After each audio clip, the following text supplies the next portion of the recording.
Welcome everyone to Who's at the Table with Sharissa Jackson. I am the Chief Medical Executive of AMVET.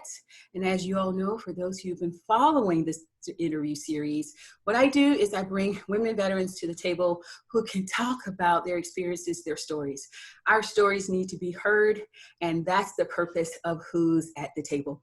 I'm so excited today because we have an extraordinary guest.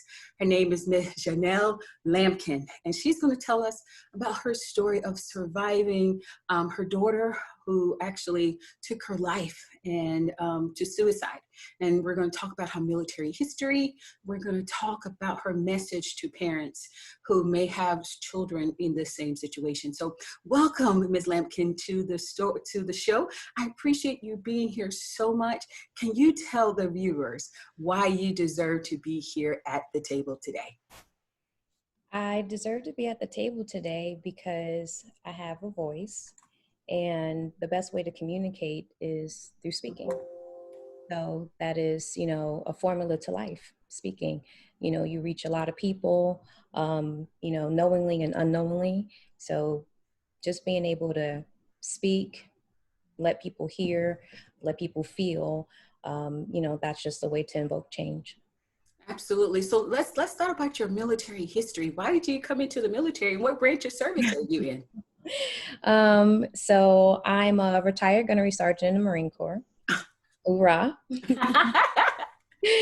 I'm originally from New Jersey, and I'm the eldest of 8 siblings. Wow. So I had a large family, and my mom was a single mom.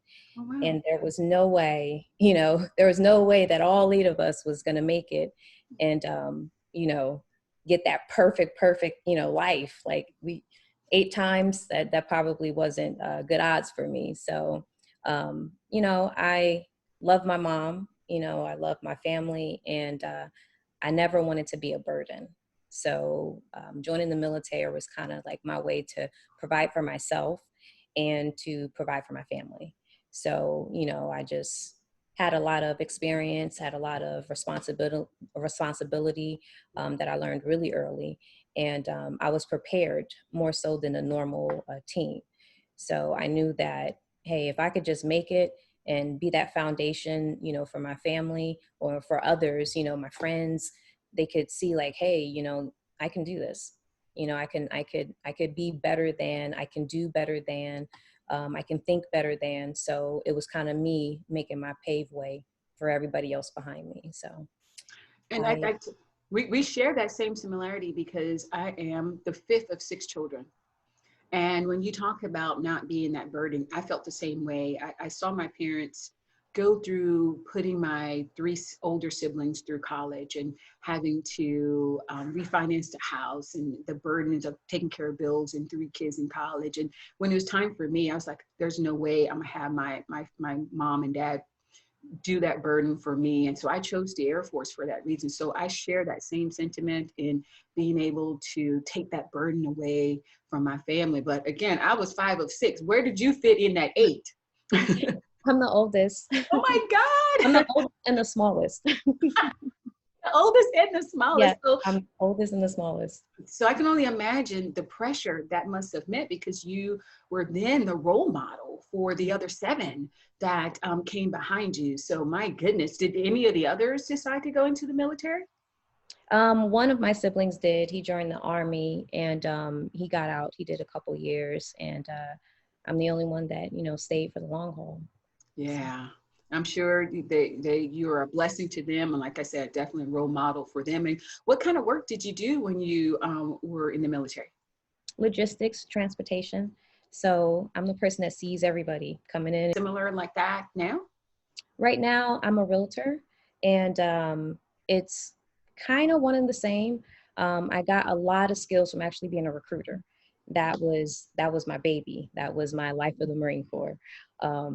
I spent a lot of time out there. I had a lot of good mentors, a lot of good leaders out there, and they definitely pulled out, the best in me in my communication, which is something that I was going to school for. So communication and dealing with people has always been a gift of mine. I like helping people, and so transitioning into being a real estate agent was just a no-brainer. It was just like, hey, if I could talk a kid into, changing his life and joining the Marine Corps, I'm pretty sure I could help someone buy a house. I could read that contract. So my relationship with people is kind of what drove me into, what I do now, and providing customer service from the job that I was doing, which was logistics. So yes, it did actually, all came full circle. And prepared you to transition well, which we know a lot of veterans don't transition well. They're not able to take those Absolutely. skills that they learned in the military and then use it and be successful at it. I mean, it's okay to be able to retire and use those skills, but to be successful at those skills. And it seems like you've Absolutely. done that in particular. And it's good to know that, that communication piece is so important, Yes. because you are, and you were a mom to Miss Gabby. You were a single mom, kind of like your mom, who Yeah. was a single mom to 8 kids. And so that communication piece was definitely something you can use, or you did use, when you were a mother, right? And Absolutely. so I would say that's a good segue into us talking about your beautiful daughter, Gabby. And I'll let you tell us who Gabby was to you and what type of spirit she Okay. had. And I've seen pictures of her, and she's just a beautiful young lady. And my heart was broken for you. It still is broken for you to know about her experience. So tell us, who was Miss Gabby? Okay, so for her story, I'm gonna start from the beginning. Yeah. And I was married to my high school sweetheart, my first boyfriend, my mom allowed me to have. And so we joined the Marine Corps, we got married. A couple years in, I got pregnant.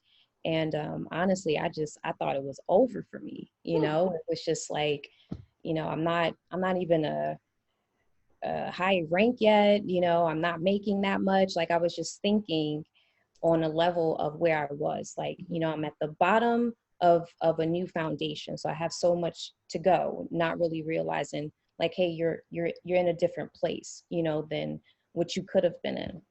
And so I had a real hard time with my pregnancy. And it was very difficult. It was difficult. I was going through a lot of medical issues because my daughter was trying to come out early. Mm. She wasn't big enough. So I wound up staying in the hospital for about 3 to 4 months, which was, depressing in itself, Yeah. and having to, take all this different medication and just everything just to give birth.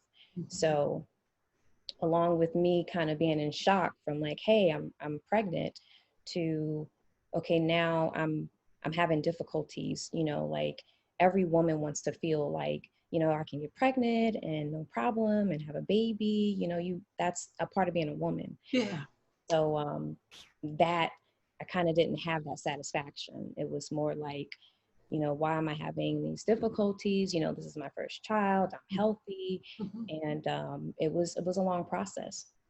And then in between that process, life started changing in a relationship with her father and I, because mind you, we had, we've been together since high school. And now we are in, hitting our mid 20s, and we're both changing. We're both, Yeah. exploring. We're both, learning about us, Yeah. and learning like, do, do I really want to be with you for the rest of my life? Like, is Yeah. this the person, like the person I was when I was 16? And Is finding yourself. to be at 2021, Yeah. and so forth. Like, we're constantly changing. Mhm. So, we were going through some patches, and then that kind of didn't make me feel secure, Mhm. in addition to everything else, and having, my daughter. So it was just like, oh my goodness, like I'm gonna be a single mom. Like, so the fears of everything, that I had went through experiencing in my younger life were coming into my own life, Yeah. because, I didn't want that. I just wanted, you always want to do something extra than, what you did before. Mhm. And so, I got more sick, and the day came, and my daughter was just ready to come out. She was ready, and I was lying in bed, and I felt a little tinkle. I didn't have the whole like water break. And I was just like, we got weak bladders when we're pregnant, Yeah, so yeah. lean over at some house. I was like, I think this one is actually my water because it just felt, a little, you know, less controlled. It was a gush. Yeah. So he looks at me, he's like, oh, okay. And then, so we rush off to the hospital and she was coming, but she was still not at full term. Yeah. So I went into, being scared and nervous and, now I'm not relaxed enough to be able to be in the right mind, to think about breathing and, do all the things necessary. So it was just like a panic. Mm-hmm. And so she came, she got here, and immediately, they took her off to surgery because she had some things that she needed medical attention for, and if she didn't have it, she wasn't going to survive. Mm-hmm. So I didn't get the, hold my baby and everything. It was just like, hey, you know, this is your baby. We got to take her immediately. So, it was a few days before I actually got to even, touch her, touch her little hand. So, they wrapped me all up. I went in there and I stood out there, till she was done with her surgery. They had her in the incubator. She was born here in San Diego, and they had the Fisher's house, which is Mm-hmm. amazing. They are absolutely amazing. And without them, I honestly, I don't know what, my life would be like right now because they helped me a lot mentally, physically. They helped me. And so, yeah, so she got her surgery. And a couple days after, her dad was gone on deployment. He actually left the day after she was born. So I had to do all of that myself. And so they brought her in and they said, hey, she's here, you can touch her. And so the first thing I did was gave her a bath. And she was 4 pounds. She was like, she could fit inside a baseball hat. So here I am, new mom. And I'm just like, I don't really know what to do, but I have the experience, but now this one is yours, Yeah. So Yeah. the reference point is you. Mm-hmm. So, I wash her little arms and everything. And then it's just like her soul and my soul just morphed into each other, Oh, and I I was love just like, that. wow, this is like, you can never separate it, like this is it. Like, this is what it feels like to be a mom. Like, give me like, come on, I need some kids, I need some tribes. Like, the energy from being a mother is wonderful. It fills you with, accomplishment and motivation and, drive. It's just like, a light bulb comes on and you just, ignite. So, that happened. I had that beautiful connection. And, time went on. And when her dad came back, we decided, hey, things are just not working. So we got a divorce, and it was very, very amicable. And, my daughter was going to go with me, considering that I was a woman, and we decided, if it was a little boy, that, it's just, you want them to kind of get their first traits from their own, and of course, um, neither one of the parents are going to be want to be absent, but it's just the growth part was important.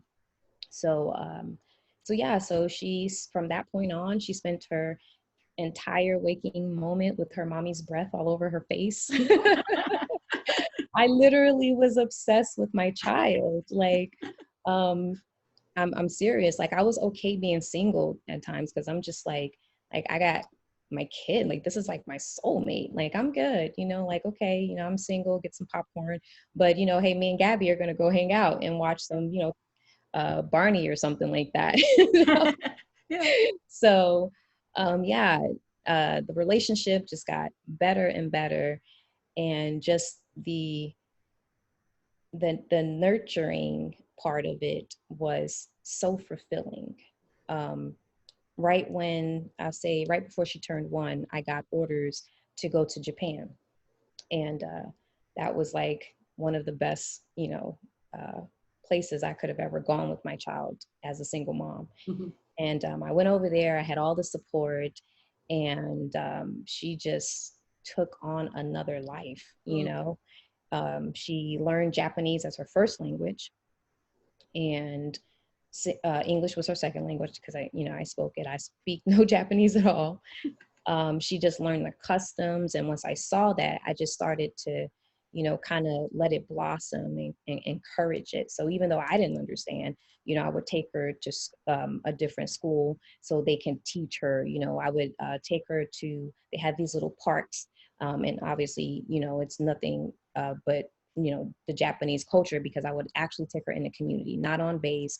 I would take her to where, there's not the American town or anything. It was just like, I wanted her to be indulged in that, to see, if you put a child in a different environment and allow them to grow and give them the necessary things so they can be healthy, although you may not understand it, let's just see what will happen. And she definitely took the form of a different culture. Like, she had like no American cultures as her foundation, and it was interesting to me because I was an American mom, and I was just like, well, she's home with me, but the duration of the time that she spends when she's not with me was highly influenced of everything else. So after learning that, that's when I kind of, started taking more interest into communications and, just everything that was revolved around the growth of my daughter. Yeah. And, I just started seeing the changes in her, in the environment, how she spoke, her mannerisms, just everything was just different. And, I liked it. So I would come and we had like summer camps. So full blown Japanese, and they would have a translator there. So I would go pick her up, and then she would speak and I would smile, because she's my kid and I don't know what she's saying. So I'm looking at the translator like, did she have a good day? And then she tells me and I'm like, oh, okay. Like, all right. So, one day we were home and she was about 3 years old and she kept asking for something. I was like, I don't know, she's, baby talk or whatever. And it was like a Saturday. So we get back to school and she says it again. And so the teacher, walks away, she comes back, she has this little rice ball and she gives it to her. And then I was like, oh, asking, I was like, what is that? And she told me what it was, which is what my daughter was calling it. So here I go. And I'm like, the whole weekend, my daughter's asking me for a snack, a rice ball. And I'm giving her every other snack, I'm giving her everything else when I couldn't communicate that to her. So, it was an experience for me as a mom. It was just, blossoming, like life blossoming and transforming and communication happening right before my eyes. So, as she got older, I coached all of her sports that she did. Like I was involved heavily in everything she did, because I knew the importance of communication, and I knew the importance of, hey, I need to tell you how, Gabby is, so that you know how to deal with her, because all children are different, and so if you know Gabby, then, you know that, words matter and what you say are going to manifest differently. So if you say to Gabby, like, well, you did okay, okay for Gabby is like, I did okay. Like that's not okay. Okay is not okay. So you have to understand how to communicate from, the sender to the receiver, and you have, and what the receiver gets and how they take it, that does matter. Because people think like, hey, well, I can say, this, and well, that's not what I meant or how I want to make you feel. That's why people say, I apologize, I didn't mean that. But it's just like, I know what you meant, but you have to be understanding of how the person receives it. You have to, because that is important for their development and for how they blossom. So, I had her in swim classes. She was an amazing swimmer. She loved music. She loved music. And I think she got that from my mom. My mom loves music. But yeah, she just blossomed. And I basically said, hey, I'm going to dedicate my life to my daughter, to whatever she needs to be, whoever this person is or whoever she's going to be in the future. I'm just going to give her, and every decision forward that is going to be, hey, this needs to benefit Gabby.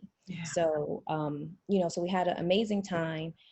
She did not want to leave Japan at all. I actually extended, they approved it. And then the second time they was like, no, you got to get out of here. Oh, we need you to come back to America. I need you to go back to America. So I tried everything. I was like, can you make me a part-time civilian? Whatever you need to do. But that didn't work.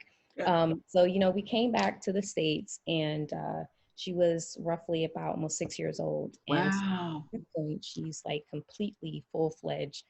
She's just, she's not an American culture kid. So she had a tough time Mhm. adjusting. She couldn't the reading the English language, because at the school they also taught her Japanese. So she was learning the kanji. She was learning everything, the foundation. So even though the like daycares that she went to prior to those, were Americans, but when she transitioned into learning in her sponge stage, she was getting everything from the other culture. So she had a hard time transitioning here. So I put her in a private school so they can get, just more one-on-one time with her from the teacher ratio, so that they can, I can actually come in and sit down with them and say, hey, this is Gabby, and I can better assist them, and we can work together on, okay, well, how was her day? And, well, this is the reason that this happened, because how kids interact with each other, it stems a lot from everything, Yeah. like their whole interaction with people around them, Yeah. how you interact with them, their home environment, Hmm. just everything. And sometimes people think that, oh, it's always just the home environment. Yeah. No, it's not. Yeah. It's, I can take my daughter to the grocery store, and she see a kid throws a cup on the ground. She's probably, going to kind of test the waters if she's a kid and say, hey, well, that kid threw a cup on the ground, that mommy didn't do anything, so let me try it. Yeah. Then that's where you establish rules. Yeah. So I was very, very aware of how she felt, and like what she thought. Is just like I was kind of so in tune with her communication. It didn't have to be spoken. It was just like, hey, um what's wrong, Gabby? Oh, nothing, mom. Okay, well, I know something's wrong, and then I'll just wait for you to tell me. And then she'll just laugh. And she'll be like, okay, and it's kind of the energy that we had. Like I was able to understand it, not just from a physical perspective, but from a spiritual perspective. I could feel both energies. So the private school was very good. They helped transition her. I put her into a couple other institutions that were really, really good. And, they taught her, and they got her at a level where she was comfortable enough. And so I did my research on the school districts out here, and Marietta School District was, one of the ones that was happened to be available for like the special programs that she needed, or they just had more resources for us, especially for the military community. So that's where I bought a house. I said, hey, this is where we're going to go, because it has everything that can help her develop. We were around military community, so although we weren't on base, we were still surrounded by people that are familiar. So she had an amazing, amazing time going through her elementary school. And she just, she was just a happy kid. Like she got the care award every single year, Wow. every year she has the care award, because in my house, like, compassion, that's a big thing. What I'm saying? Like, have compassion.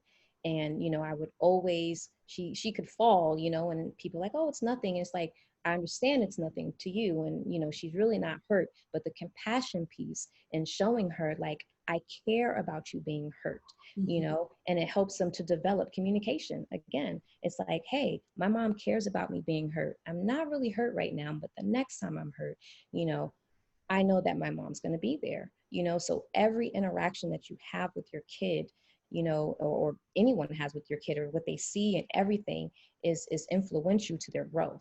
Yeah. So, we had a great time. The teachers were amazing over at her elementary school. And, I was in the classroom. The nurse she would call me and say, hey, Gabby, hit her knee today. Like I was on the PTA board, the site council board, the volunteer board, the parent room board. I was on all the boards, the library, whatever you had in that school, I was there. So boss, that's why I worked so hard, so I could, make sure I go do mommy stuff. Yeah. But yeah, so I had all of that, experience with just helping Gabby to grow. So, it was encouraging, like to see her, blossom, and to see her, just treat other people good. Yeah. She always has, like, you could have met Gabby for 2 minutes and you're like, she is an amazing person. Wow. I would get that all the time in the store because her energy was just so overwhelmingly vibrant. Yeah. It's Yeah. just like the love, like when you put certain things in someone, the seeds are going to grow, Yeah. and they're going to grow into whatever you're putting. So for people to compliment, Gabby's ways, that was, light for me. I was just like, yes, And you know what, really, it's one of those things where as single, maybe it's a single parent thing, maybe because we are proud mothers. But hearing you talk about from the day you got to hold her and your experience with your pregnancy, you wanted to be a mother, right? yes, yes, And to know that come hell or high water, you were going to do what was necessary for you to be the absolutely, best mother you could be, from the point of you methodically thinking, how do I ensure that I provide the best communication? What do I need to do to give her a good foundation? What do I need to do to communicate to people around her about Gabby so they yes, know how to nurture her? And yes, I think, in this world today, that is definitely missing because these kids are all on their phones and they're into yes, the social media. And we're missing that communication piece of having to connect with yes, our children. And it seems like, man, you and Gabby had a strong bond, strong connection for you to call her your soulmate. I mean, I thought I was the only one that felt that way about my kids. I would say to people all the time, I said, I have twin daughters. I said, my girls and I'm the heart and they're my two kidneys. yeah, And at the end of the day, if something happens, I will do whatever I need to do to protect them and make sure absolutely. that they have the things that they need. And to hear you talk about Gabby the way that you do and the things that you've done, I commend you because you are the epitome of what a true mother, and this is coming from the heart, what a true mother should do for their children. And we all make sacrifices, we all do. And that's the part of being a parent. When you take on that role as a parent, you is no longer about you. That, I mean, that's what it is. It's no longer about you. It's about your kids and preparing them to be good kids, good citizens, and for people to comment about how special she is and was. And I mean, I know your heart just overflowed, and I mean that is so profound, so precious, and I appreciate you sharing that because that hit me to the core, even with my kids. And so, how did things change? Because she seemed to have been a vibrant, that's your word, a very vibrant young lady, going through just, what kids go through, growing, learning, sprouting, right? And you're seeing her become this beautiful young girl. Where did the change Um, the change happened. It didn't happen at puberty. happen? But I started really early, about when she was 9, um, telling her about her body, and it's changing. And, she had her little knapsack pack for when, her becoming aware. So she was aware. I was always making her aware of the next step, like this is coming. So we did middle school.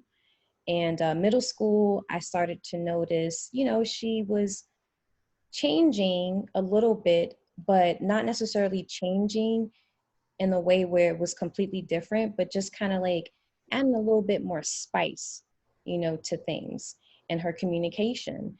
And we actually had an incident at the school where she was being bullied. Mm. And with me having so many, seats at the table at the school, I was notified immediately. We went, we sat down, we talked, we took care of it. They nurtured, the situation. And it wasn't anything extreme, but it was just something that was extreme for Gabby. Yeah. So, we took care of that, and it was good. So that was her first experience of, like kind of pain, in a way of social environment. And so high school is next. So, with high school, that is a whole new world. The everything that you're going to get in that environment, it requires proper integration. It requires proper integration for all freshman students, and especially, and not taken away from anyone else, but especially military kids. That transition is 180. It's completely different. So I prepped her as much as I could, and before she went to um, school, they send all the information. And so we sat down and we talked about like what high school she wanted to go to and why she wanted to go there. And she picked a particular high school that was outside of our area. So, no problem, mommy/gunny, I got it. Mm-hmm. So went down to the district, took care of the paperwork properly, got her into the school, and she was super excited. She was developing this love for track. So I was just like, okay, this is the school, this is where she could get those seeds watered. So we did everything. She got her schedule, and as soon as I got, or actually before I got her schedule for teachers, I emailed the school. I emailed the director to the athletics department. I emailed everything that I They thought knew you. what They knew who you she were. said she was going to do, what she thought she wanted to do. I emailed them to say, hey, Gabby is coming. Okay. I'm Gabby's mom. I am her MVP. Okay.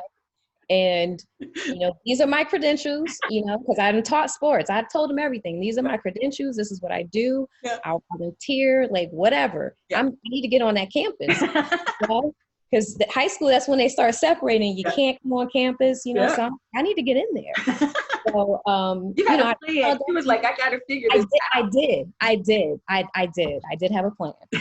So, so I emailed everybody and introduced myself, and, I didn't get any feedback. Like, it was like nothing. And, that kind of scared me, because I was just like, well, this is not what I'm used to, like the teachers and staff or whoever, like we're like this, like we bond, and, communication is fluent. So that was for me, like my first shock, like, okay. But, as a parent, and then having been in high school, I'm just like, okay, well, maybe they don't, really get into, emails or anything like that until school starts. Mm-hmm. So orientation day comes, and, parents aren't required to come. Of course, I was there. So here I am, and with my daughter in front of me, and I'm Your just like, credentials.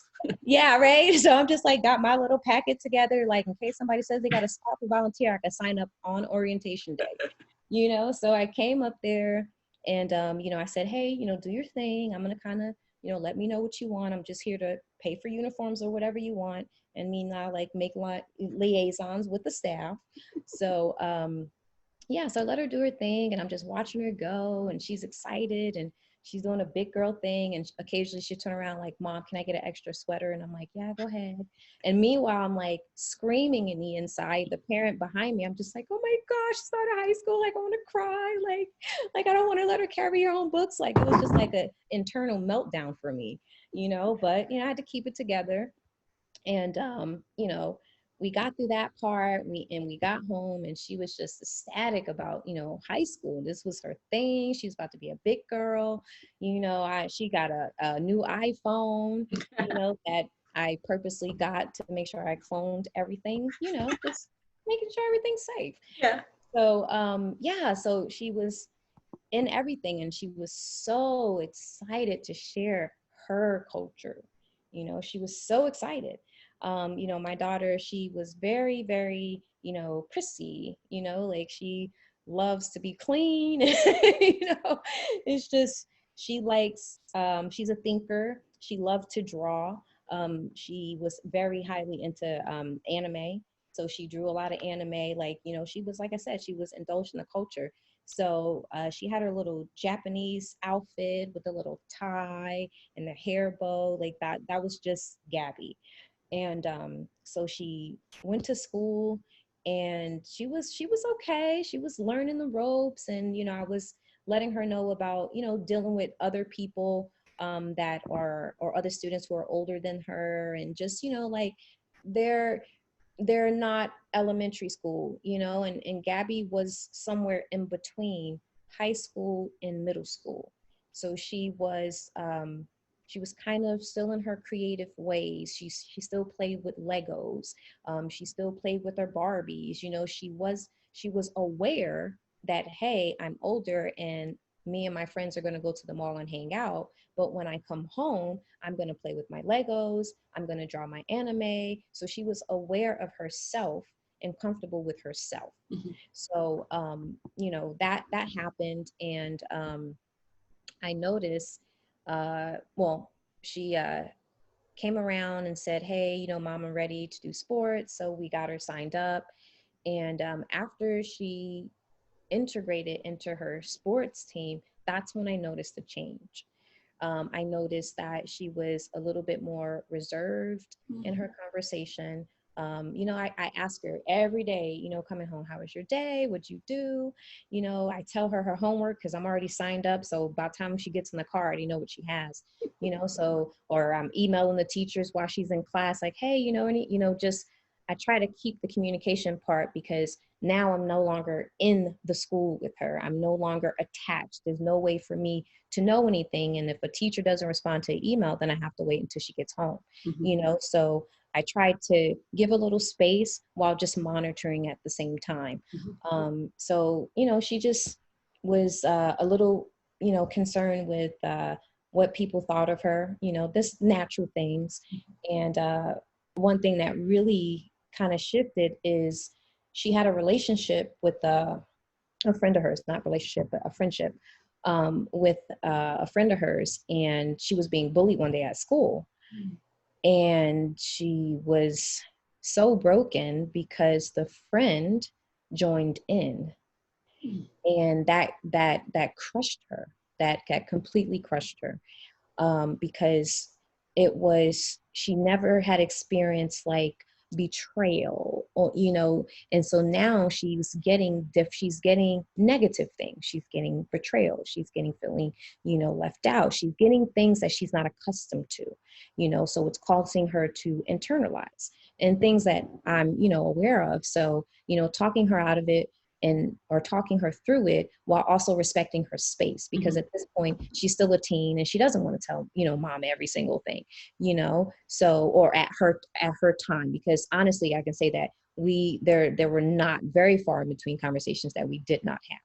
And with my mom, what I did was created a bridge with my mom so that if she didn't want to talk to me, then she could talk to my mom. Yeah. And so we had that kind of balance to where it was, okay, well, if she tells you something, that you think might hurt my feelings, then you can just communicate it differently to me. But she can still, let you know, because that's her way of expressing herself. Yeah. Because if she says it to me, it's going to be hurtful. But if she has a mediator in between, then the person can discuss it. She can get exactly how she feels out, exactly the way she feels in a healthy way, and then translate it to me to where I'm receiving it from a loving standpoint. Yeah. And now I can translate it back to her without having friction in between. Yeah. So my mom has always been, a good bridge between us. So, she's always had those outlets. And so I started to, notice that. And then one day I got a phone call and she's like, hey, mom, can you bring me lunch? And that was nothing out of the ordinary. It was just, I always made sure, I stayed around where she was, because at this time I was retired. And, in case she needed me for something. So my clients is, if I'm outside of this radius at this time while she's in school, I'm not going to, after or before. So, so I grab her lunch, without question. I go there, I take her to lunch. She comes home, and, or I pick her up and I say, I noticed for a couple days that she's been taking more snacks out the house. And it's nothing major, but now I just bring it up because, like I said, I try to be aware of a lot of things. And she's like, oh, well, because I haven't been eating.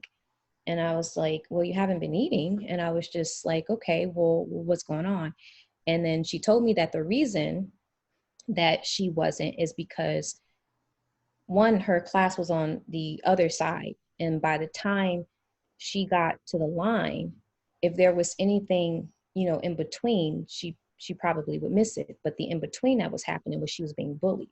So by the time she was getting to where, she could eat, there was no food left.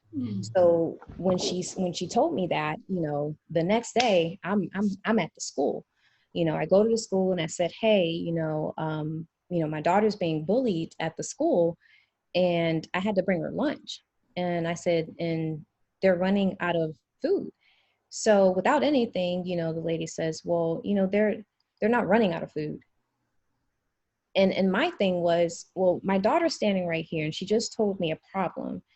And you who have, no, you weren't present, so you're communicating to her that you have no validation. So what she is, or what I'm concerned about and what she's experiencing isn't important.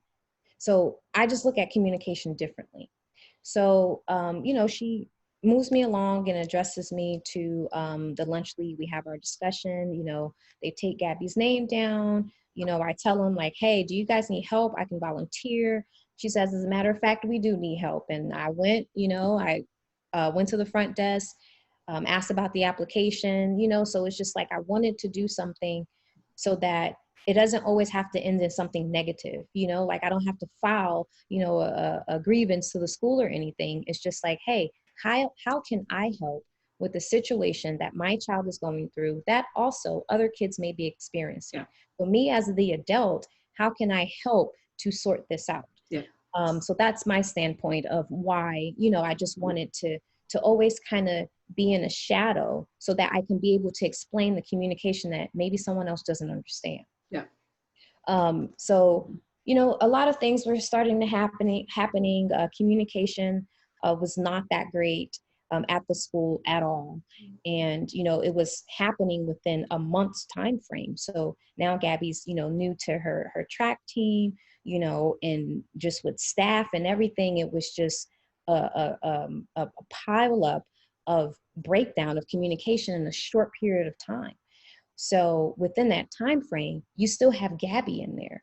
You still have Gabby that's experiencing these things. You still have Gabby that's watching her mother deal, and have interaction and communication that is not good communication that she's used to. So she's getting all of this. And, so everything's building up and we're talking through it. And the communication that she started to have with a certain staff member was so traumatizing to her, that we had several conversations, and one conversation, I had to ask her, do you want to be on, on this track team? And she looked at me, and my daughter's very, Gabby's very emotional, but the difference in how your child cries, and the tone of their voice, and you can feel it. And she started crying, and it was just so full. It was so full of disappointment and hurt. And it was so much behind it that I felt it as a mom, and I couldn't, there was not enough for me to shelter her from everything that she had taken. There were seeds planted that they weren't full grown, but they were there and they were going to develop, so it was in her mind up to her to be able to sort through, the reality of things and feelings. And, and I can definitely say that I created a cloud for her. I created a cloud for her so that she knows, if I fall, mommy has me, so seeing interactions and seeing people deal with her cloud, a certain way. Now, when she falls, is mommy going to be strong enough? So every interaction is important, everyone. And, the conversation that we had in the car, I said, I need to go physically to the school and, I need to have a conversation very directly with an individual, and that I did. And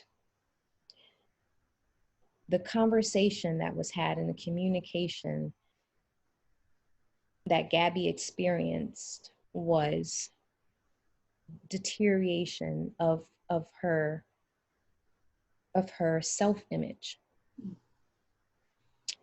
And afterwards, we went to, I'm sorry.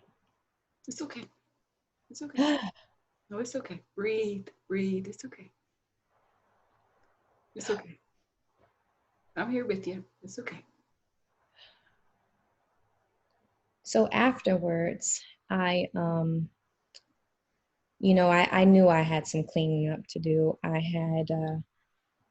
had a lot to do. I had a lot of tilling. I had a lot of watering. I had a lot of weed pluckings. There was so much damage in a short amount of time that I knew I needed to get to it quickly. And that wasn't to, sit down and say, hey, I'm going to, file with the district, I need to have a conversation with anybody who's having interaction with her.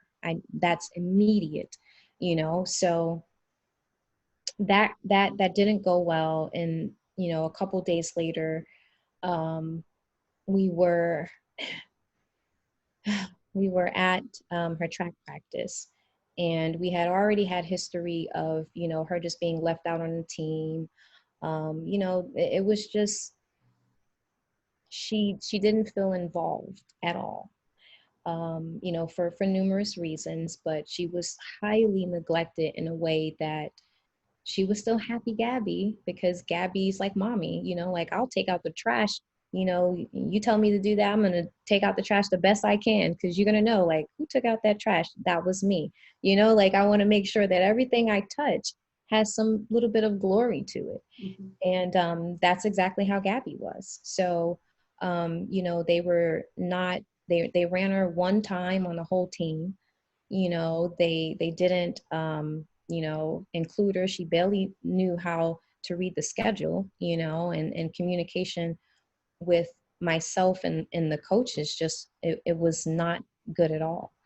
And, just her seeing the interaction with me in the school, her hearing things, her development socially.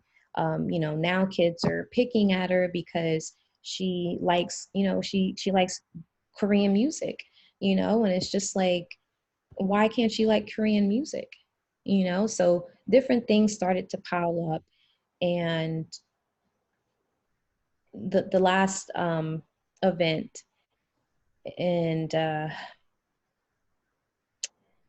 we went to practice,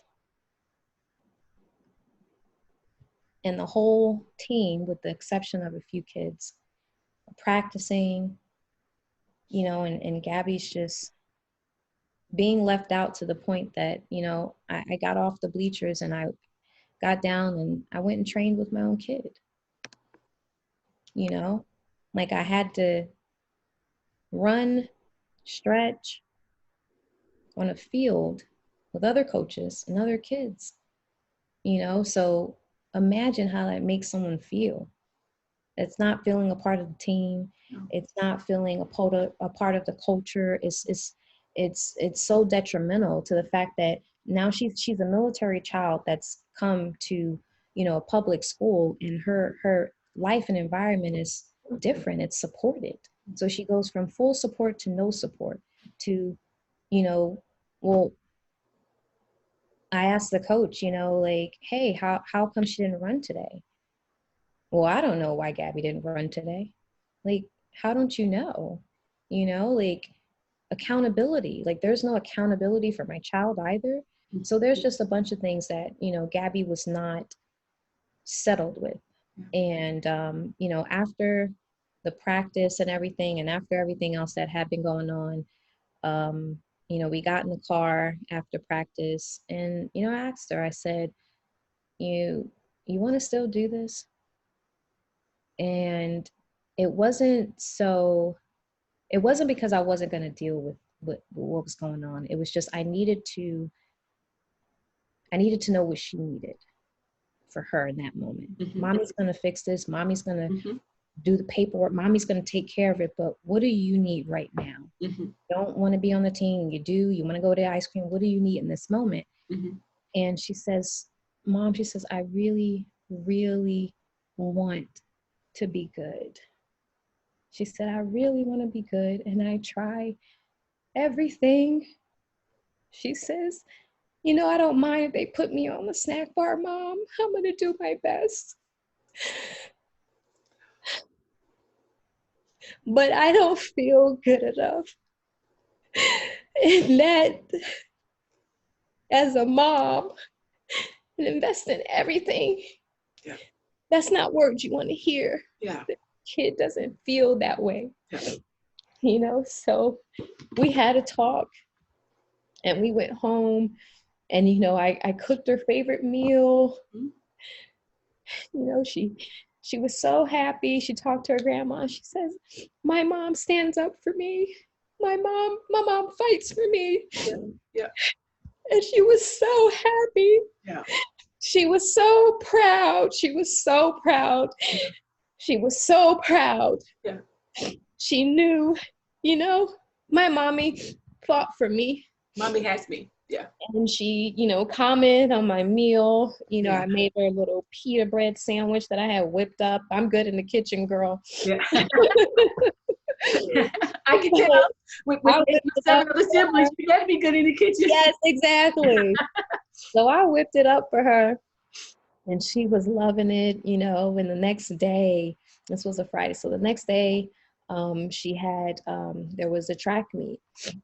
So we get up, you know, and we always go, we always volunteer, you know, I'm volunteering, I'm at the gauge, snack, we're on the field. Yeah. And she just, you know, got her normal self. And she says, Mom, I don't feel like going today.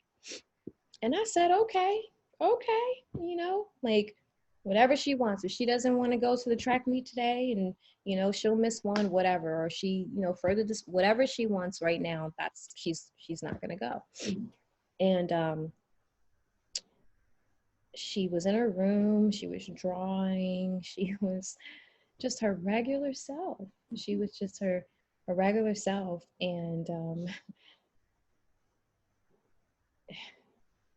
she came and she said, Mom, I'm going to fold my clothes. And she said, I'm gonna do it early. And I said, okay. So now I'm just like, she in her mood, but she cleaning, she doing her chores. Okay, this is, you know, she's dealing with the feelings. So yeah, I'm trying to gauge where she is. And she went in her room and she's folding and everything. I went up there, checked on her, because, you know, I don't like closed doors. I don't like anything, but you know, in our home, it's a 2-story home. It's 29,000 square feet. Mm-hmm. So she has upstairs, I have the downstairs, you know, but I still, you know, I want her to have space, but not so much, Mm-hmm. you know. And so yeah, so she's up there, she's drawing, she's sitting down, she has her feet up, she's on her on her phone watching a track meet, you know. She had just met one of the school's Olympian winners and took a picture with them. So she was super happy. And, you know, I was just like, okay, well, maybe she's kind of reassessing, you know, things. And she was looking up some college stuff. So it was refreshing. So I was like, okay, went downstairs. And you know, she was normal though. She was normal the whole day. I called her up from upstairs later in the evening, you know, and I said, hey, I need some, you know, glue. Can you bring down the glue? So she said, yes, Mom. She brings down the glue, come downstairs. She gives it to me. Her Nana says something to her, and then she went upstairs. And that's the last time I saw her living. So I just had to skip over a few things. But yeah, it was about just a few minutes. So the hurtful part is just so many things. It's so many things. Mhm. It's so many things. Mhm. It's so deep. When you are prepared, which you can never be prepared for anything. Yeah. But when you lose something so deep, and the root of it is communication. Yeah. The root of it is the words we speak. Yeah. The root of it is the interactions we have.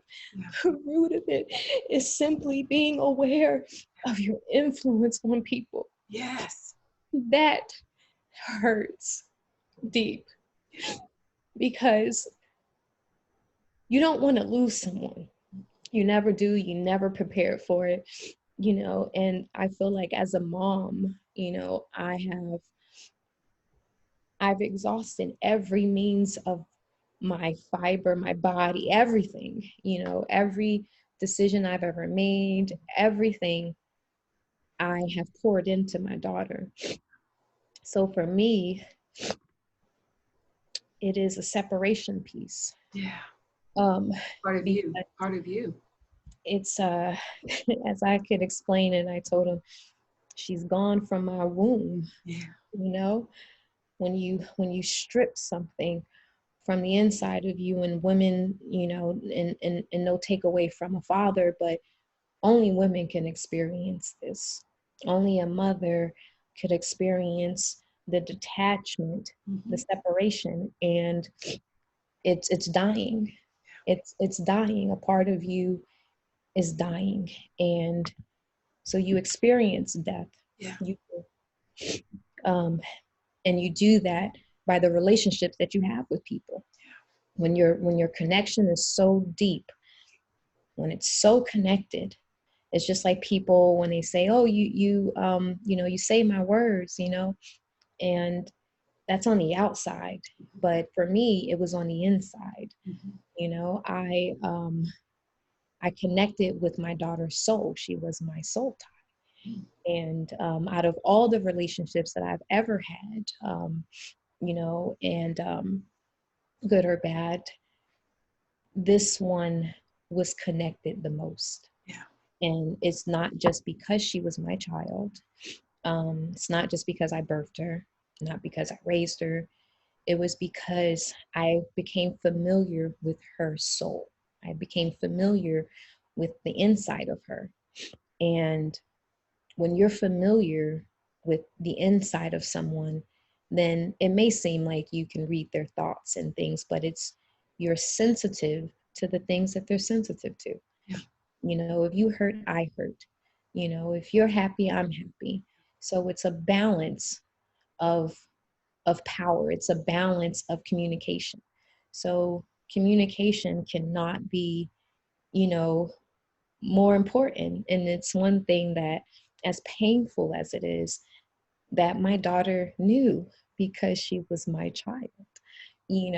She went the entire day, happy and giving me what I needed so that I would not pick up on anything. Yeah.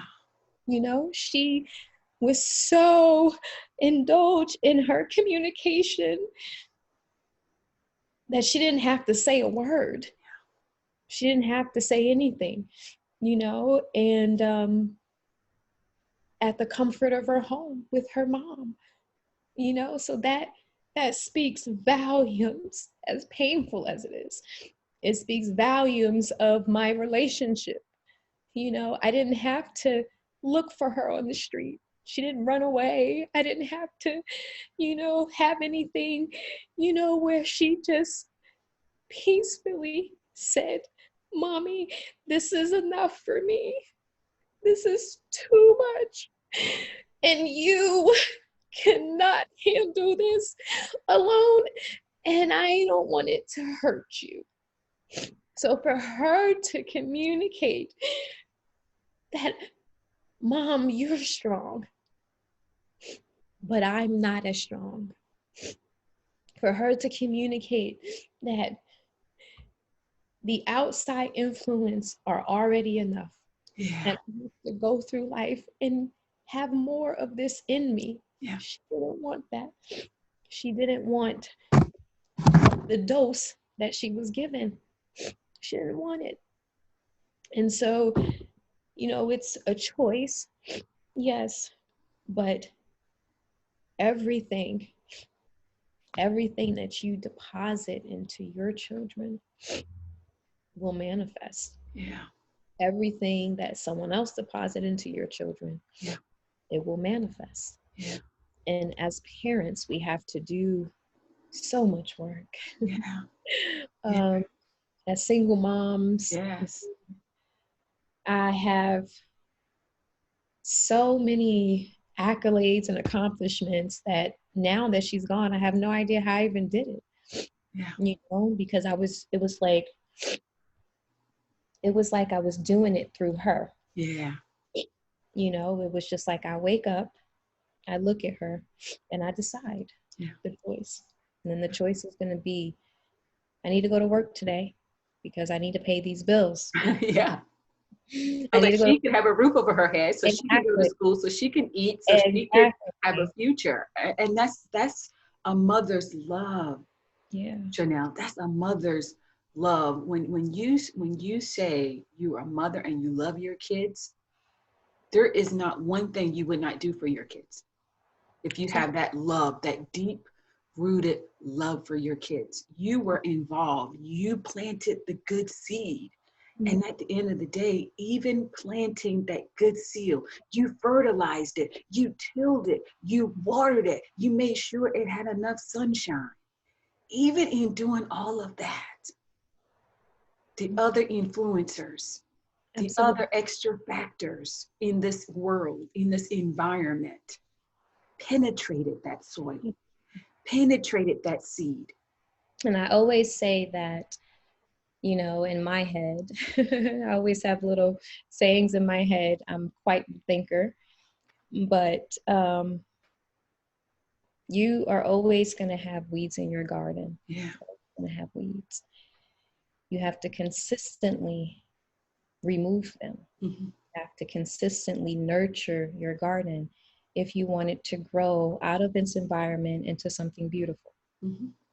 And what we need more of is we need more tenders. We need more people that are, you may not know how to plant a good seed, and that's okay because everybody has their history, their Yeah. life, and the things that they go with. But just using the communication piece and being conscious of whatever you're planting Mm-hmm. is the thing that matters. Yes. Your silence to someone can mean everything. Everything. It can mean everything. Like I always say when I'm mad at somebody, I'm just like, I just won't say nothing.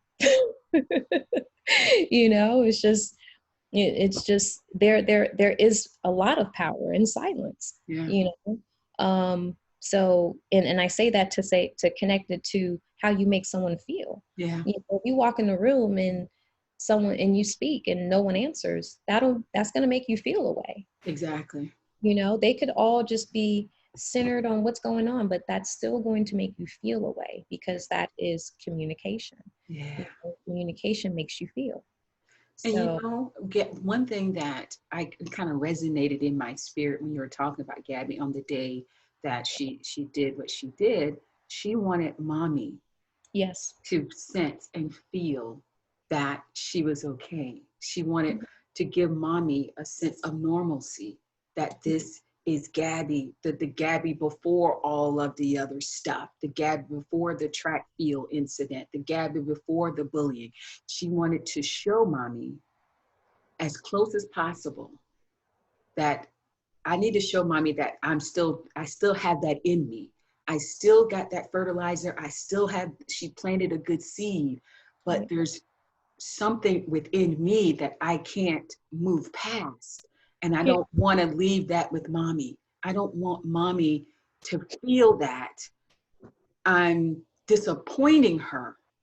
So I want to show mommy, for this to be my last memory to mommy, that mommy, you did good.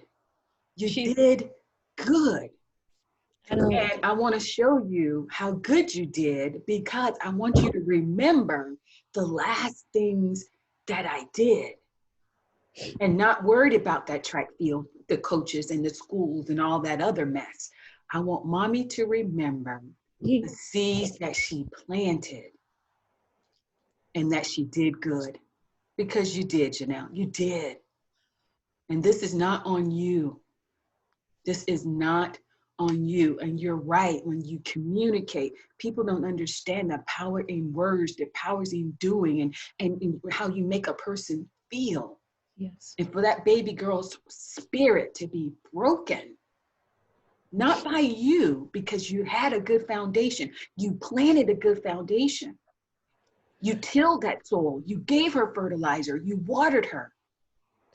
And so for external factors to penetrate that, she still wanted you to know that you did good. Yeah, she did. She did. And I just,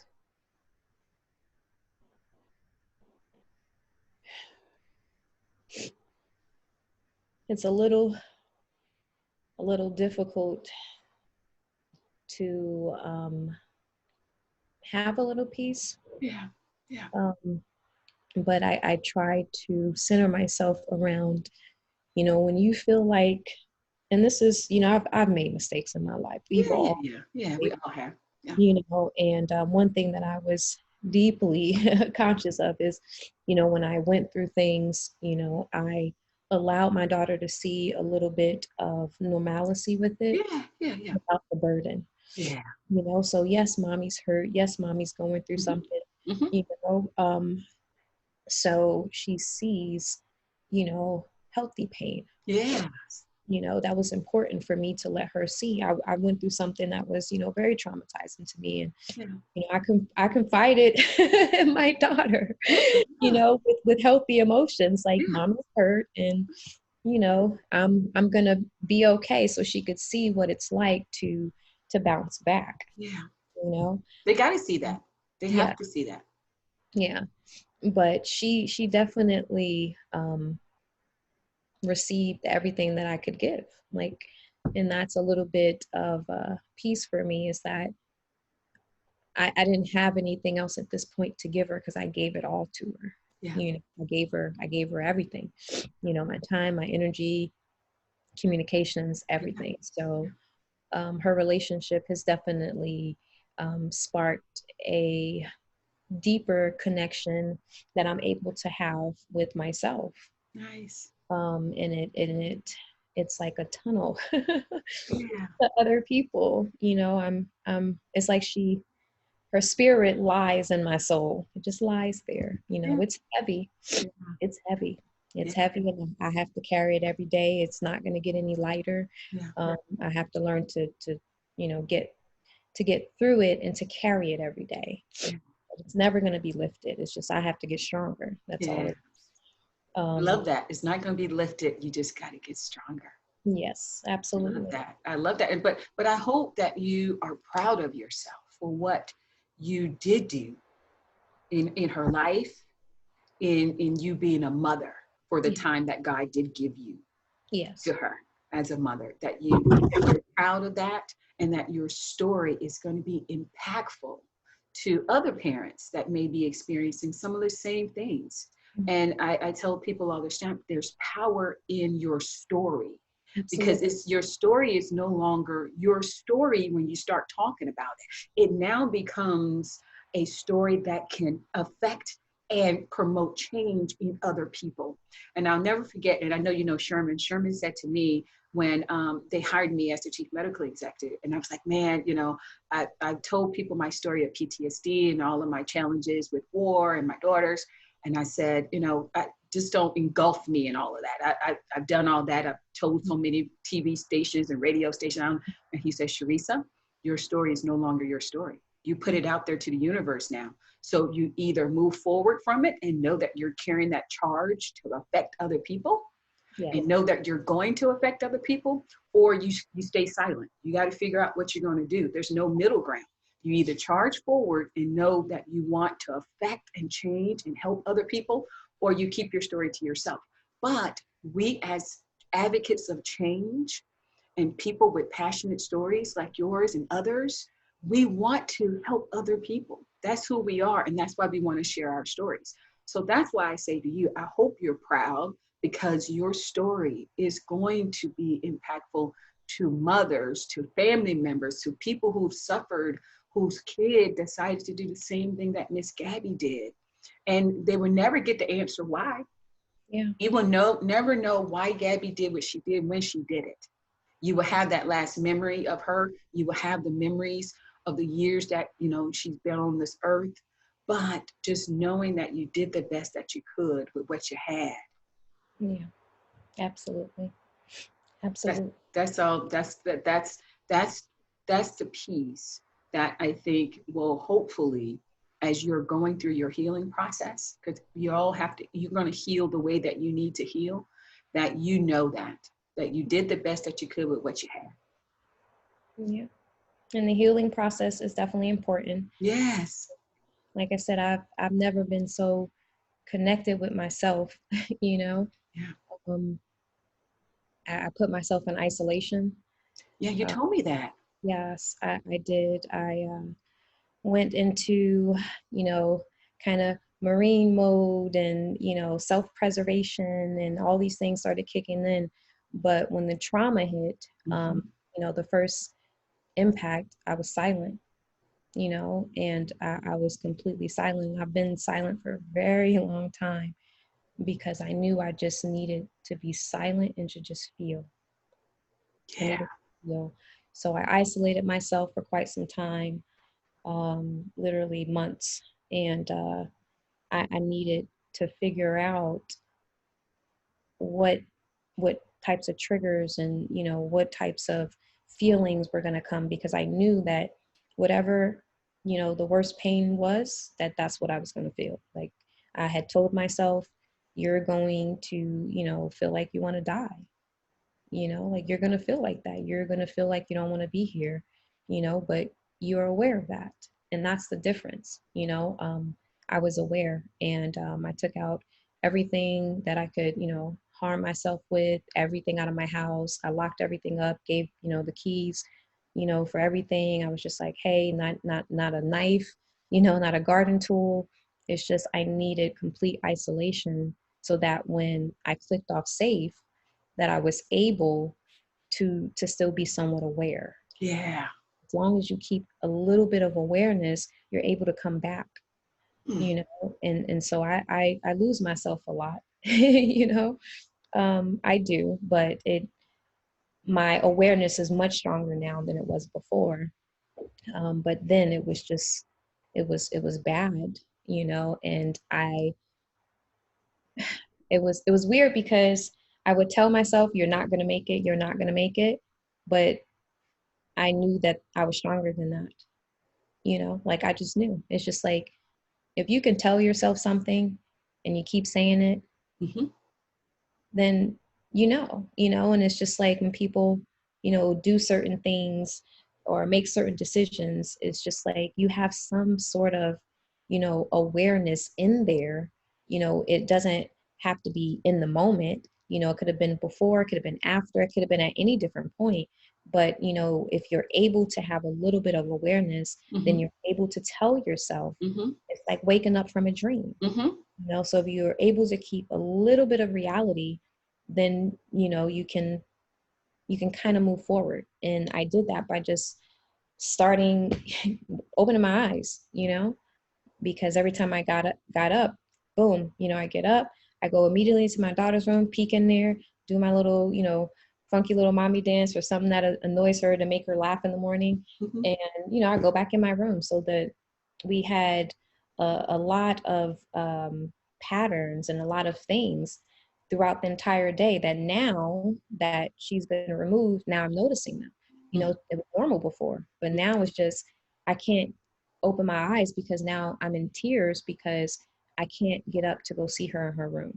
You know, if I go to my bathroom and, you know, I'm fixing my hair or makeup, she comes in, she leans on my shoulder. I have so many pictures of her leaning on my shoulder because she was like, I always call her my angel. Her initials are GMB. And I called her God's miracle baby, because she would always just hover over me, like, and just give me life, so she would just come right here and she'll mention something like, oh mom, like, you got long lashes, or something. And then she'll just go off and get ready for school. So there was a whole pattern in my day, which I'm still, getting used to, but I had to learn a new person, Yeah. who knew me. Yeah. I didn't know what I liked. I didn't know, Mhm.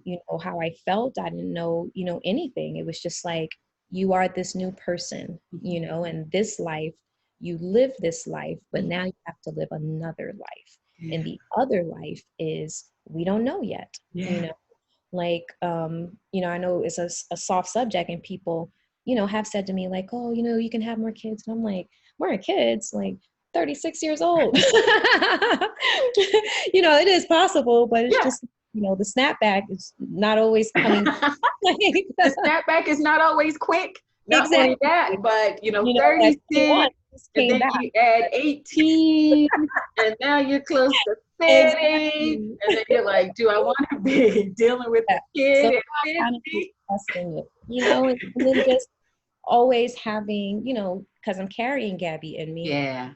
am I going to be able to Yeah. have any children, So all these things is just this new person, Yeah. and I'm learning every day. So I Yeah. get up and literally, like, I have a planned, unplanned day. Yeah. Yeah. Yeah. Yeah. I get up and I'm saying, I'm going to accomplish something today. I'm going to do something today. Hmm. I don't know. It may just be picking up the remote control today. It may, be helping a client find a home. It could go from extremes for me, but what I have learned is that I do need that period of Yeah. isolation. I need to Yeah. get in my think tank, and I need to deal with whatever emotions. And then I come out, and, that's why people are confused. They're like, oh, well, you're okay, but, I don't know. And it's because I'm aware of my feelings. I Exactly. can't, give that energy to everyone, Yeah. because energy is communication, and it changes people, Yeah. So I try to, when I'm at my best, that's when I communicate. Yeah. um, when I'm at points where I'm just kind of like, I need to assess myself. I Yeah. need to get my thinking straight. I need to breathe. I need to Hmm. eat kale Hmm. today. Hmm. It's something that I have to do, mind, body, and spirit. Yeah. So, And no one can give you that formula. No one can give you the formula to say, okay, Janelle, this is what you need to do to get past this, right? and you You have can't. to be on your own timeline. You got to decide how you're going to do it in a safe way, of course. And Absolutely. that's why I thought it was so poignant that you said you were so self-aware about the possibility because you were so hurt. This is your baby girl. This is your soul. This is your heart. Yes. You had to now think, what is going to be my new normalcy, right? Because she was so ingrained in your everyday routine. Yeah. And now that she's gone, you're having to now discover a new you. And you don't know what that is. And that can be scary, that can be challenging. But you were so self aware that you were able to say, you know what? I don't know what it is and how I'm going to go through today, but what I do know is I need to get rid of this. I need to get rid of that. I need to make sure I do this. I need to make sure I do that. Because when you're in that pit and you're spiraling and you don't know how your emotions are going to go, or what you're going to do, and what you're going to feel, and what you're going to think, you don't know what you're going to do. Absolutely. So for you to do that, you were so self aware to say, you know what? I'm going to be here in isolation, but while I'm here and I'm sitting, I'm gonna make sure I don't do anything to myself. So I'm so self-aware that I don't know if I'm gonna want to do something to myself. I can't tell you that 100%. But what I do know is I'm hurting and I'm hurting really bad. And And if that my was mind takes me there, all the stuff is gone. and that was scary for my family too, and, close friends. And I would tell them that, and they were like, everybody panics, like, what do you mean you don't know? And I'm just like, I'm such a great communicator with myself Yeah. that I can't really tell you, but I know, so they were fearful. And me, I was just like, no, these are steps. Yeah.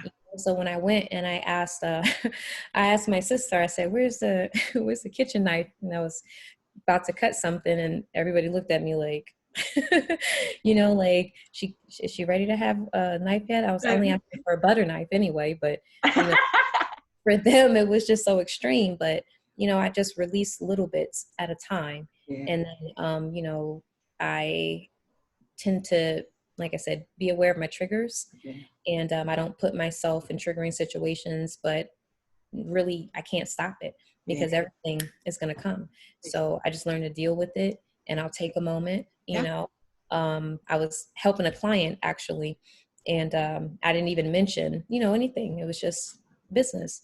And she was actually referred to me, and we were doing business for a couple of days. And she, you know, social media. And then the person who referred her called me and said, hey, yeah, they just called, and, you know, she's so heartbroken and she doesn't know. And are you okay to work? And I said, no, I'm fine. I said, you know, when I need my moments, I disengage myself. I said, but, you know, I'm fine. So when I spoke back to her, she was just so full of compassion and just kind of like, wow, like, I don't know how you're doing this. And, you know, I would speak to her and I'd be like, you know, can you give me a second for, you know, give me a minute? And I put the phone on mute and I would go cry, you know, and then I would go put some stuff on my eyes in case she wanted to FaceTime me. And then I would come back and, you know, I'd be like, I'm sorry, just needed a moment. Yeah. But just acknowledging them, being aware, acknowledging, you know, how you feel, dealing with them in a healthy way, that you're not shoving them off and shoving them inside. And then something happens and it's just like an eruption. Yeah. So it's just like as they come in spurts, you deal with them. Just like if you know, get in an argument with someone, don't let it linger, else it's probably going to manifest. And what that is, what you're dealing with is coping strategies. I mean, Absolutely. and that's what it's all about. And you found what works for you, and only you know what works for you. And I think you're definitely doing it in a healthy place. And I so appreciate you sharing your story, sharing the spirit of Miss Gabby. I feel her with me right now, and I don't even know her. I've seen pictures of her, and just for you to talk so deeply about who she was and who she is, because her spirit is still here.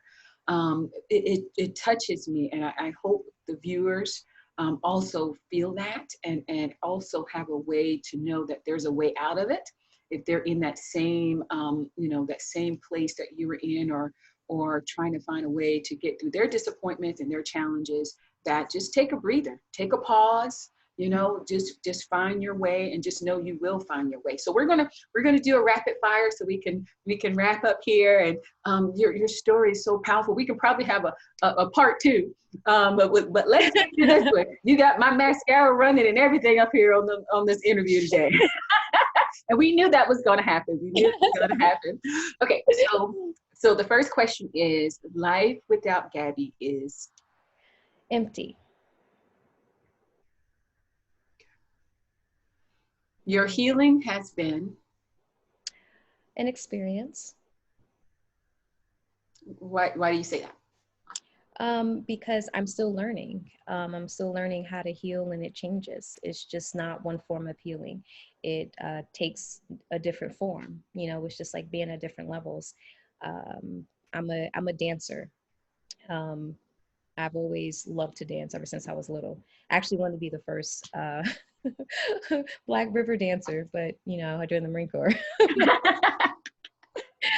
But yeah, dance is my outlet. So I will be sharing future, but that's another outlet. So when I dance, every experience is different. The music, the beat, everything. So I'm feeling different things, and I'm healing in a different way. Okay. The biggest lesson you've learned thus far is? Communication is important. But that's not the biggest one. The biggest one is your influence on people, no matter if it's negative or positive, your influence. Your new reality is? Living life, living my future, not living my past, I would say. That's good. That's a good one. Your hope for Gabby's memory is? That it lives on forever, and that people are changed just by the energy of who she was. Oh, that's so sweet. That's a good way to end today's interview.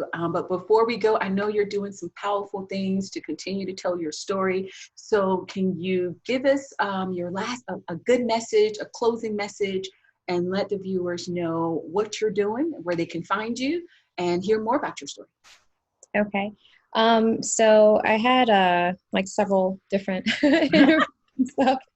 So this is like the first one I'm actually agreeing to like show my face. Yes, But and I'm so appreciative of it. I'm so appreciative of it. You chose me, and that says a lot. I mean, a lot of my guests, you know, they want to feel comfortable with the person interviewing them. They want to make sure that, because they're telling me intimate things, right? And for you to choose me, you know, we were both nervous when we started the interview. I was like, oh my gosh, you know, yes, I got to do this right. I got to do this right. And I got to honor Gabby, and I got to make sure I don't, you know. I so appreciate that you chose me to be able to be the first person that you tell your story to in a public forum, and just know it's going to be, you know, to your liking. You're going to see the preview of it before we post it, and just know that I want to cradle this like it's mine, and yes. just know it's in safe hands. Okay, but go ahead, tell us your message so people can find where you are. So let's see. Communication. My message is communication. The way that you interact with someone, if it's passing verbally, non-verbally, it's important. Your influence, you're planting a seed. You're planting a seed wherever you go, and just be conscious of that. Try to be aware of yourself. Be a supporter, be a healer. Let your words change people in a way that's going to affect them in a positive way. And this is life, so it's not always going to be cherries, but just be conscious of it, because when you're conscious, you're able to change. Yeah. um, I am going to be doing a couple things that are currently under construction. As I said, I'm a realtor in California, in North Carolina, and I will be using my business as a way to kind of have some healing. Gabby and I always volunteered. We always helped others. I'm a youth advocate, so I travel and talk to different high schools and different elementary schools and just encourage the young women, and share experiences where I'm from to the now. But I will be using a portion of my future proceeds in my real estate business to go to a nonprofit that I started for Gabby. Nice. We actually started it together. So that makes me happy to know we started it while she was still here. And it's paying it forward. And it's basically where we help young kids mentally and physically. Veteran children, they go through a lot.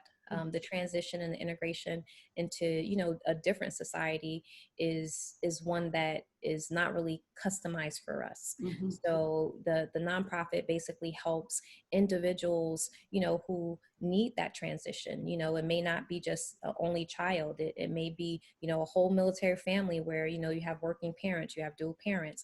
So we want to come in and we want to mentor them from how to do a resume, or Yeah. we want to talk about life, or just things that are going to help them to develop with the mental, how to communicate, and to stay fit. So a lot of the people on my team are Marines, Nice. so we love to work out. I think it's more so they like to look good, but I'm gonna put the workout piece in there. Yeah. But so it's currently under construction. Okay. CallerClosey.com. It'll be up soon. Okay. Um, it'll have a memorial on there for Gabby, so it'll be the first time I actually release like photos and more personal ones than I have on social media, because Yeah. I didn't really keep her on social media that much until she passed. I was very private with her. Yeah. But yeah, so I'm going to share a lot. And you'll be able to, people will be able to donate. And just, if you have someone that's looking for a home, the proceeds, like I said, partial of the commission goes to that. So I'm just using the things that I do now as a way to honor her and to not create, so much of an imbalance or a completely, new norm. So I'm taking the things that I'm doing now and allowing them to benefit other people and their children. Awesome. I think that's so beautiful to do something in honor of her. She will be, live forever and ever with your nonprofit. If there's anything we can do at AMVETS to support you, definitely let me know. But thank you so much for being such a special guest and sharing such a incredible story of strength and resilience. I mean, that's who you are. You are a strong Marine, and that's why I like women veterans coming to the table and knowing that their story is valued and they have a platform to feel secure in telling their stories, because we need to uplift each other. Absolutely. And that's what it's all about. So again, I appreciate you being here. I appreciate the viewers for sticking with us. I know this is an emotional show, but thank you. And I hope we all purge through our cries and through our tears. I tried to use the makeup, but I was I know, like, right? A good purging through our tears. But again, we cry for you, Janelle. We cry for you. Just know that you have an awesome support system out here. And I appreciate the viewers again for being here and supporting Who's at the Table. Continue to follow us and wait until you hear about our next guest that's going to be on Who's at the Table. Thank you all so much. Have a good evening. Bye.